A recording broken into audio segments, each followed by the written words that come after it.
welcome to another Inside the Recording Studio Tuesday tip. Today, I'm going to show you a little bit about MainStage, which is an amazing plug-in host for live performance and studio use. Let's dive right in. As you can see here, I have a concert file open. We have the title of it right here. And down this left-hand side, we have all these different sounds that we've got set up for songs. And inside here, we have the workspace, which is what is the visible portion in the computer screen when you solo it out. Right here on the left-hand side, we have the patch list for all the different songs where patches are set up. Right below that, we have a tuner function that when we click it, that gets us the tuner. And when we click it again, turns it off. That mutes the sound, allows you to tune your instrument, and then put it back. We have a tap tempo function here in case the tempo needs to change from the set tempo of the particular patch. We have a master volume function here so that the master volume can be set based on what the sound guy needs or what your audio engineer needs when you're attempting to record.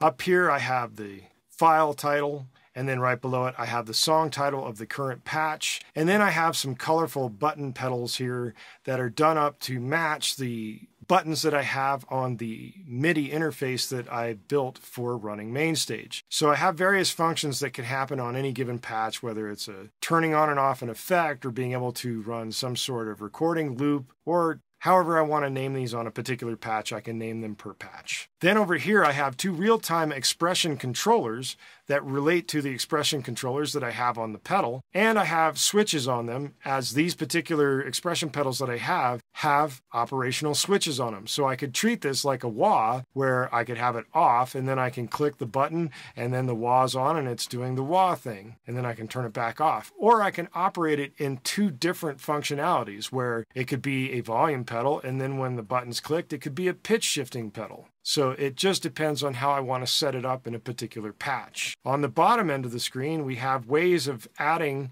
parameters to every single button and expression pedal that we put up here in the workspace. Then we can map it to do certain things, and we can do all kinds of things with the attributes. But the real meat and potatoes of what is going on is over here on the right-hand side. And with this particular bass sound that's here in this patch, it's a little bit more advanced than a standard patch that you would see in MainStage, in that I have a singular channel strip to take the input of, in this case, a bass. I have put in a third-party plugin for gating the bass in case it's noisy. Then on the output, instead of running the output and or any given sounds on the input channel strip itself, I'm splitting this signal to run into two different amp setups for this sound. So I have this auxiliary channel strip set up to go, and these two channel strips are the actual sound. The first one I have set up here is for a helix sound that gets me a top-end distortion on the bass, and then it runs to the output. And then on the second channel strip, I have one of the MainStage amps that is also available in Logic, which is an Ampeg SVT recreation. And then instead of using the actual cabinet, I turn the cabinet function off and I run cabinet IRs instead right behind it. So here are my IRs, and I can set up the settings for them. On this one, I have a 421 on the cone, 12 inches out, and then I have another SM57 that is just off the cap edge, 12 inches out. From there, both of these go out the output, and I have them blended so that the distortion is not overpowering and I still get a nice warm low end